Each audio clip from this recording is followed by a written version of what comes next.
The secret to epic photos isn't expensive gear, good sighting, or exotic locations. After 10 years of taking mediocre photos and failing contests, I discovered a single shift in my perspective, one no one ever shared, which turned around my entire photography journey.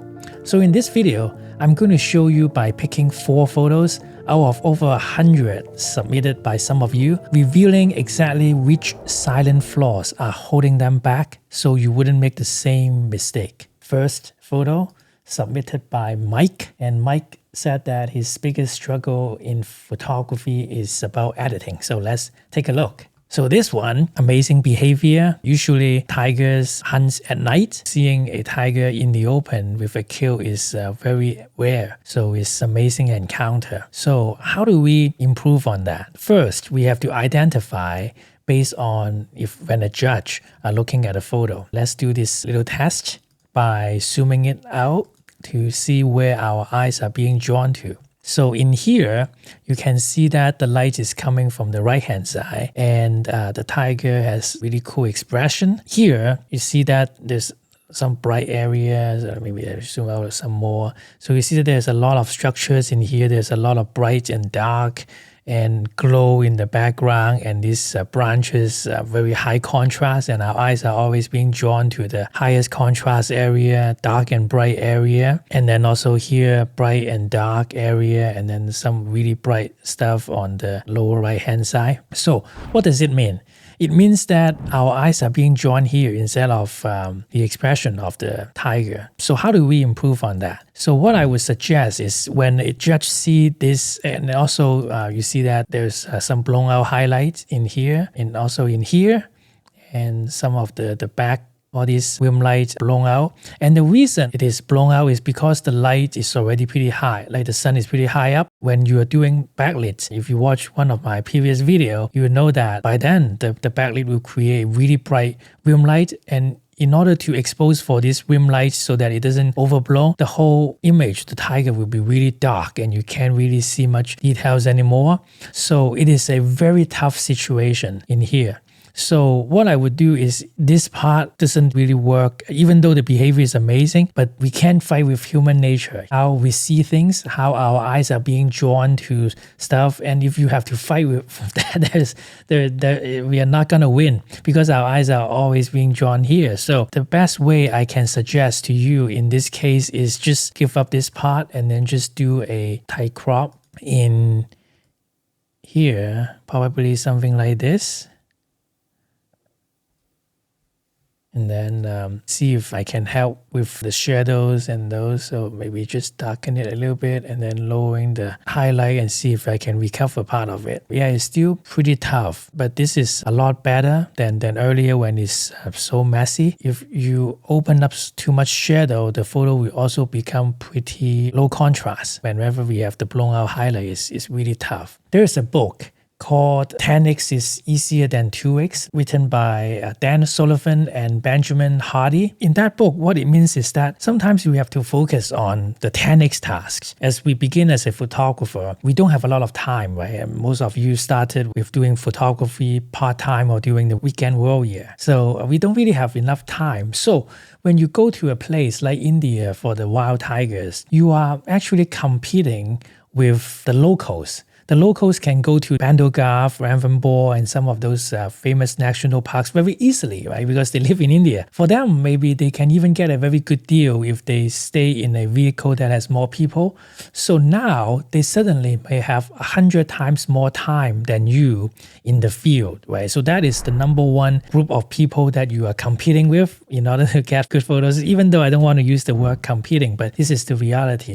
And the second group of people you are competing against is experienced tour leaders and photographers who are leading tours there back to back groups and year after year. So they probably would have accumulated, 10, 20 years of tiger photos. And every year they may stay for 2 weeks, 3 weeks. So what I mean by that is this is a game that you cannot win if you focus on India for tigers. Of course, if you love tigers, you want to see them, then it's good. But you have to be very clear in your mindset that this is not a place where you can get great shots in a short time. Of course, if you have 10 years as well to spend, then you can go. But if you really want to maximize your chance, I remember I heard somebody say that in order to master something, it is the best to have as many opportunities as possible so that you can make the most mistakes possible in the shortest time. And in here, when you go for tiger safari, sometimes you might not even see a tiger for a few days. And when you see the tiger, usually it's a very short burst of time, maybe a few seconds. So you really don't have a lot of time to practice, to get different kinds of photos, right? So those kind of species are more suitable for people who have a lot of time, maybe local. And for beginning photographers, I would actually suggest you to look for places that have much more opportunities so that you actually spoil by the opportunities, and then you can try different things, different lights, different behavior, instead of trying to go for the most elusive animals. Also, a lot of the time, you can only see tigers crossing the road because they live in the forest, so you can't really go in because you can't go off-road there. So the moment is so short, so it's just very difficult. And when I first started photography, I would go for this, I would look in the eBirds, look for the sightings, and then I would go. And for the longest time, I couldn't get any good photos. The birds are high up on the telephone pole, and a lot of them are so skittish that whenever I drove like even a mile away, I open the door or lower my window, they fly away. I spent so much time every weekend. I would go after work until I realized that I should just give up on those and focus on something else. So I would rather look for the places where certain birds that are less skittish and then they are hunting prey every day in daytime. For example, one time I went to a place called Stanwood in Seattle, right at the perfect time for the short-eared owl. And just one evening, I got photos that I wouldn't have gotten for 10 years for other birds. However, unfortunately, the place has been flooded, so you can no longer see short-eared owls there. And some other places are also overcrowded with people, photographers, I heard. So those places, you just have to keep on researching, and the good place come and goes. But when you get one, you just focus on going there for like a whole week or 2 weeks, and then you can get something that you can share for 10 years and you're still not gonna be exhausted. That's the first one.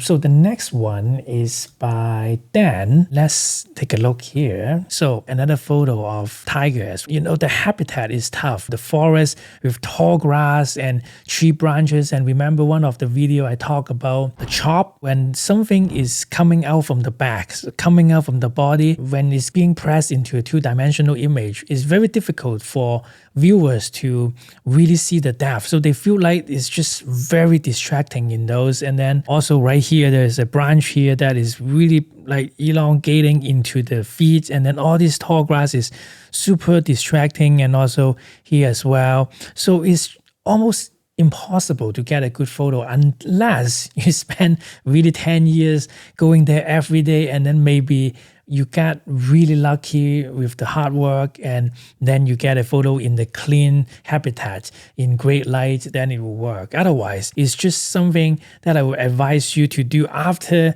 you already achieve mastery in photography for certain species. That is a lot easier to obtain, and then you can go back to those places to try your luck. So in this one, the expression is very good. And again, this image, the light is a little bit better than the previous one because it's soft light, so it doesn't have all these blown highlights and those. However, as mentioned, this part is a no-go for me, and also this part. So, but then if you crop it too tight, then you don't have enough pixels, right? So that is also very tough. So what I would suggest again is like also in here too, these are very distracting. And again, I'm not really judging against India. It's just that this is the reality. The place is very tough. You just have to realize that if you're going for India, you have to spend like a month there every single day or 2 months there, and check with your schedule and see your budget and your time. Otherwise, there's no way you can get good photos unless you're super lucky, but we don't want to count on luck for the special behavior. We actually want to make use of the light, make use of composition. if you do something like this, the crop, this is very close to the virtual feed. You don't want to be too close, but you just have to avoid this branch right here. So if you do this, it's a little bit better, right? But still, like this is just very challenging. Even if you crop away here and there, like this, it's a little bit better, but still, sometimes if you're thinking about winning top prizes in photo awards, this is very, very tough. I had 2 students who got into the competition of remembering tigers last year, and both of them make use of the light, make use of backlit in early morning or late evening to create a darker background because the shadow in the background. And those are really some of the only ways to handle this kind of tough situation. And don't get me wrong, the expression is very adorable. And I love tigers. Tigers are actually my favorite animals. They're stunning, they're beautiful. But in terms of photography, right, we are not talking about sighting. And this is also another mistake that I made, is that I thought that when there's great sightings, amazing animals, it's gonna be great photos. But I was completely wrong. For example, a lot of photographers say that the best place for bear photography is Katmai National Park in Alaska, which is true. There are so many bears activities. If you go in the summertime, they're hunting for salmon. So sometimes you can see, 20, 30 bears all over the place hunting for salmon. But in reality, I would come back with tens of thousands of photos, but then it turned out that there is only sometimes 1 or 2 photos that are usable. The reason is because when these bears are walking along the creek to look for fish, the boundary between the creek is so narrow. So every time when you got a photo, even if you go super low angle, you just couldn't get any of the separation from the background. So there is always this annoying lines, remember the chop, cutting across the bears no matter what you do. So that is actually another place that you can spend a lot of the time. People telling you amazing sighting is gonna be great, and then you go every year. The reality is that sometimes the game of photography is not as difficult as you think. At least for the first few years, we should just focus on certain places that have, great sightings. The background is good. You can go early morning, late evening with good lights, and just practice a lot more on those first. Hope that helps on this one. And Dan's question is techniques and capturing emotion. So you definitely capture the behavior here. The emotion of the tiger is very strong. However, what I believe in visual arts is that you have to find a way to make sure that the environment, the surrounding of the animal actually drive people into this emotion so that you can convey emotion. If the surrounding is pulling viewers away, then you can't really do any of the emotional stuff. Sorry to be so rough on that, but really photography is about how to find leading lines, the forms, the composition, creative lighting, shadow, and those on the surrounding to lead people to the eyes of the animals, and then the animals' eyes would do the rest of the talking to create emotion. That's what I would suggest. And in order for tiger photography to be good, again, just have to spend a lot more time and then focus on maybe using a wider aperture lens so that the background can be more blurred out. All right, third one by Mustafis. So let's take a look. So Mustafa's biggest struggle, getting the saturation correct. Winning images always seem to be highly saturated, but is that more due to the natural lighting condition? Yeah, so that is a very good question. So let's take a look at his photo first.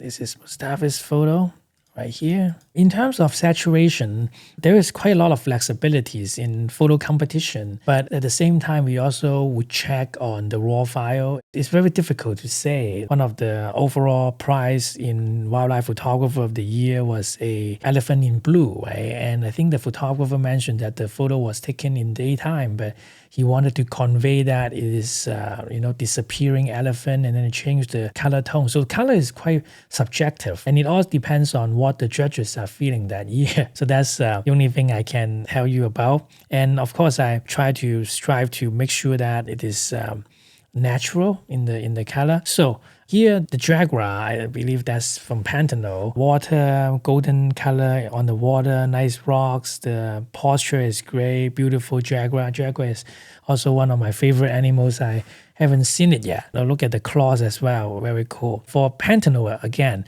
the background is just so messy. Look at that. And it's very close to the animal. So again, just like what I mentioned about the bears, when the background is so close and the background's color is more vibrant, more saturated than the Jaguar, the eyes are gonna be joined to all these things. So if you zoom out here, our eyes are being joined to all these dangling plants, drawn to the shadow, the huge sharp shadow on this, and then this green is what we're focusing on. And also this is clean, so we're drawn in here. And then this thing here dangling is all looks like it's coming out from the body of the animal, and there's a rod coming right across it.